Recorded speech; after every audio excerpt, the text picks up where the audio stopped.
Everyone, welcome back to another video. आज के इस वीडियो में हम जॉर्डन कैनोनिकल फॉर्म के कुछ और क्वेश्चंस करेंगे। इस बार हमारे पास फॉर्मेट अलग है। इस बार हमारे पास मैट्रिक्स गिवन नहीं है। इस बार हमारे पास कैरेक्टरिस्टिक इक्वेशन गिवन है, कैरेक्टरिस्टिक पॉलिनोमियल गिवन है, सॉरी। एंड उसकी हेल्प से हमें जॉर्डन कैनोनिकल फॉर्म डिटरमाइन करना है किसी मैट्रिक्स ए का। सो आइए शुरू करते हैं। सो हमारे पास डेल्टा एक्स गिवन है, x minus two cube x plus 7 whole square.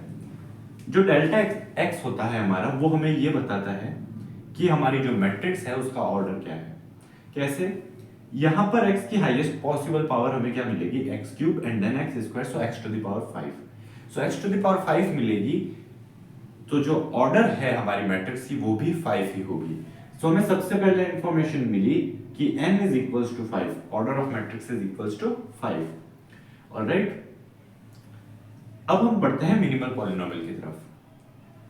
उससे पहले हमारे पास लैम्डा कितनी बार आएगा डायगोनल पे, 2, लैम्डा इक्वल्स टू 2 हमारे पास 3 टाइम्स आना चाहिए एंड 7 हमारे पास -7 हमारे पास 2 टाइम्स आना चाहिए। बिकॉज लैम्डा क्या है, यहाँ पर हम लिख सकते हैं lambda is equals to 2 and -7। इससे अच्छा होगा हम 2, 2, एंड -7, -7 लिखें। ऑलराइट, नाउ mx हमें क्या बता रहा है? mx हमें बता रहा है कि minimal polynomial x minus 2 whole square है। तो mx में जो टर्म होती है, किसी भी लैम्डा की टर्म का जो हाईएस्ट एक्सपोनेंट होता है x minus 2 whole square, factor का जो भी एक्सपोनेंट होता है हाईएस्ट, वो हमें ये बताता है कि हमारे पास जो लैम्डा इक्वल्स टू 2 है उसके लिए जॉर्डन ब्लॉक का हाईएस्ट पॉसिबल ऑर्डर क्या होगा। यहां पर 2 है, सो हाईएस्ट पॉसिबल ऑर्डर 2 हो सकता है।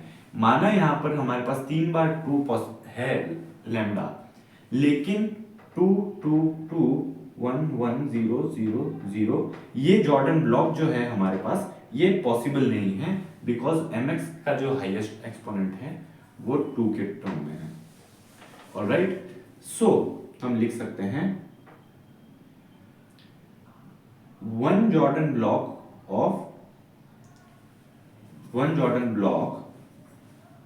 for lambda equals to 2 of order 2, ये हमें मिला एंड यही है इसका हाईएस्ट पॉसिबल ऑर्डर है। नाउ हमारे पास टोटल जॉर्डन ब्लॉक्स जो होते हैं किसी भी आइगन वैल्यू के लिए, तो जैसे 2 के लिए भी जब हम जॉर्डन ब्लॉक फाइंड आउट करेंगे, 7 के लिए भी, तो उन सब के ऑर्डर्स का जो सम होता है वो हमारे पास मैट्रिक्स के ऑर्डर के इक्वल होना चाहिए। ऑलराइट, नाउ हमारे पास एक जॉर्डन ब्लॉक तो मिल रहा है हमें लैम्डा इक्वल्स टू 2 के लिए ऑफ ऑर्डर 2, बट हमारे पास 2 की पॉसिबल वैल्यूज कितनी है, मतलब 3 टाइम्स है, मल्टीप्लिसिटी 3 टाइम्स है। तो यानी कि एक जॉर्डन ब्लॉक जो होगा वो 2 क्रॉस 2 का होगा, सो उसके अंदर हमारे पास 2 टाइम्स 2 आ जाएगा, बट एक 2 की वैल्यू है वो बच जाएगी। सो हम कह सकते हैं one Jordan block again for lambda equals to 2 of order 1 order का हमें एक जॉर्डन ब्लॉक और मिलेगा। नाउ 7 के लिए देखें, तो 7 के लिए आप देख सकते हैं कि x प्लस 7 का एक्सपोनेंट 1 है, यानी कि लैम्डा इक्वल्स टू -7 के लिए जो जॉर्डन ब्लॉक होगा उसका हाईएस्ट पॉसिबल ऑर्डर 1 ही है।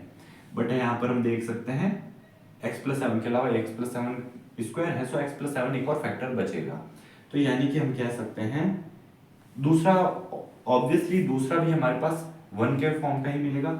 मान लीजिए x प्लस 7 क्यूब होता अगर हमारे पास यहाँ पर, तो भी अगर हमारे पास x प्लस 7 क्यूब होता तो एक तो हमारे पास फिक्स्ड हो जाता है x प्लस 7 निकल के कि mx के अंदर आने से, कि हमें एक तो जॉर्डन ब्लॉक मिलेगा 1 क्रॉस 1 का, एंड भले ही हमारे पास x प्लस 7 होल स्क्वायर बचे, लेकिन जो जॉर्डन ब्लॉक होगा उसका ऑर्डर 2 नहीं हो सकता, बिकॉज mx हमें बता रहा है हाईएस्ट पॉसिबल ऑर्डर क्या है।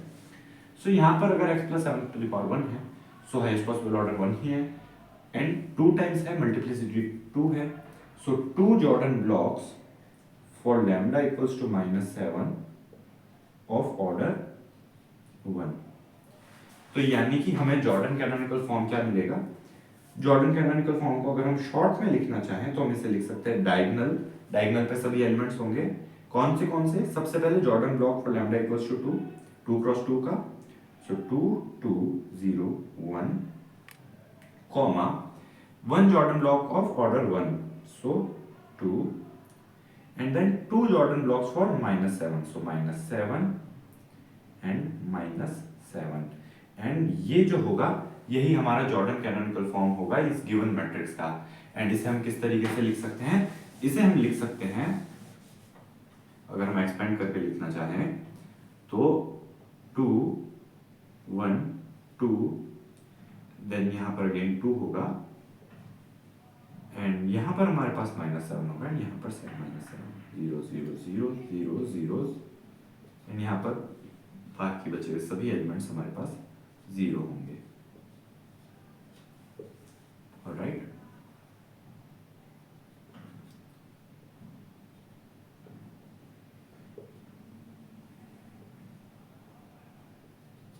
ये देखिए हमारे पास पहला जॉर्डन ब्लॉक, ये दूसरा, ये तीसरा, ये चौथा, तो 4 जॉर्डन ब्लॉक्स है हमारे पास। नाउ ये देखते हैं सेकंड क्वेश्चन। उससे पहले अगर आप चैनल पर नए हैं तो सब्सक्राइब जरूर कीजिएगा, एंड वीडियो पसंद आए तो लाइक जरूर कीजिएगा। नाउ डेल्टा एक्स हमें गिवन है इस बार, बट एम एक्स हमारे पास गिवन नहीं है। एम एक्स अगर हमारे पास गिवन नहीं है तो हमें ये नहीं पता कि जो हाईएस्ट पॉसिबल जॉर्डन ब्लॉक है वो कितने ऑर्डर का हो सकता है। यानी कि जब हमारे पास डेल्टा एक्स गिवन है एंड एम एक्स गिवन नहीं है, उस केस में हमें कोई पर्टिकुलर फिक्स्ड जॉर्डन ब्लॉक नहीं मिलेगा, उसमें हमें पॉसिबिलिटीज मिलेंगी। तो सबसे पहले 3 + 2 अगेन इक्वल्स टू 5 होगा, सो n इक्वल्स टू 5 है हमारे पास, यानी कि ऑर्डर ऑफ मैट्रिक्स क्या है, 5 है। ऑलराइट, नाउ x - 2 क्यूब है। सो अब यहां पर हमारे पास फ्रीडम है, यहां पर हमारे पास कोई रेस्ट्रिक्शन नहीं है कि 2 का जो हाईएस्ट जॉर्डन ब्लॉक है इतने ही ऑर्डर का होगा। सो हम सभी कॉम्बिनेशंस लगाकर देख सकते हैं। तो सभी कॉम्बिनेशंस लगाकर देखें अगर हम, तो सबसे पहला जॉर्डन ब्लॉक कौन सा पॉसिबल है। सबसे सिंपलेस्ट अगर हम केस लें तो 2 का जॉर्डन ब्लॉक ऑर्डर भी 3 है, हाईएस्ट एक्सपोनेंट, एंड 5 के जॉर्डन ब्लॉक का एक्सपोनेंट जो ऑर्डर है वो भी 2 है, हाईएस्ट एक्सपोनेंट। सो दोनों के ही अगर हम हाईएस्ट एक्सपोनेंट कंसीडर करें, so this comma this diagonal elements पर जब ये अरेंज किए जाए तो हमें जो जॉर्डन ब्लॉक मिलेगा, ये एक पॉसिबल केस है। सेकंड पॉसिबल केस क्या हो सकता है हमारे पास, सेकंड पॉसिबल केस हमारे पास ये हो सकता है कि मान लीजिए 2 का जो जॉर्डन ब्लॉक है वो 3 क्रॉस 3 का नहीं है, इंस्टेड सिर्फ 2 क्रॉस 2 का है। नाउ 2 एक और आइगन वैल्यू बच रही है हमारे पास, बिकॉज 2 3 टाइम्स रिपीट हो रहा है। सो 2 का जो दूसरा जॉर्डन ब्लॉक होगा वो 1 क्रॉस 1 का होना चाहिए, एंड 5 का मान लीजिए एज इट इज है। नाउ ये केस हुआ। नाउ अगेन एक और केस हमारे पास क्या हो सकता है, थर्ड केस, कि डायगोनल पे अब मान लीजिए 2 क्रॉस 2 का कोई भी हमारे पास 2 का जो हमारे पास आइगन वैल्यू है उसका जॉर्डन ब्लॉक हमारे पास सिर्फ और सिर्फ ऑर्डर 1 का ही है। तो यानी कि हमें 2 और सिर्फ 1 का ही पॉसिबल है, तो 2 2 2 एंड देन 5 0 5 1, ये हमें मिला एक और पॉसिबल केस। नाउ अब हमारे पास यहां पर देख सकते हैं आप, हमने 2 1 0 2 लिखा एंड देन 2 लिखा। हम जानते हैं कि जो जॉर्डन ब्लॉक्स होते हैं उन्हें हम कैसे भी अरेंज कर सकते हैं। सो इसलिए हम ये नहीं कह सकते कि 2 पहले लिखे एंड 2 1 0 2 बाद में लिखे तो हमारे पास कोई एक दूसरा जॉर्डन ब्लॉक आएगा, वो भी यही जॉर्डन ब्लॉक होगा। सो फोर्थ हमारे पास पॉसिबिलिटी क्या है, डायगोनल। अब जैसा हमने 2 को ब्रेक किया वैसे ही अब हम 2 को एज इट इज रखेंगे, 2 1 0 1 2 मान लीजिए, एंड अब हम 5 को भी ब्रेक करेंगे। हमें सभी पॉसिबल केसेस कंसीडर करने हैं। सो देखते हैं हम कितने पॉसिबल केस कंसीडर हो सकते हैं। तो सबसे पहले इसमें हमने एज इट इज रखा। नाउ 2 क्रॉस 2 की मैट्रिक्स है 5 की। नाउ हो सकता है कि 2 का जॉर्डन ब्लॉक हो, तो 2 के जॉर्डन ब्लॉक के लिए ये सभी केसेस हम देख चुके हैं।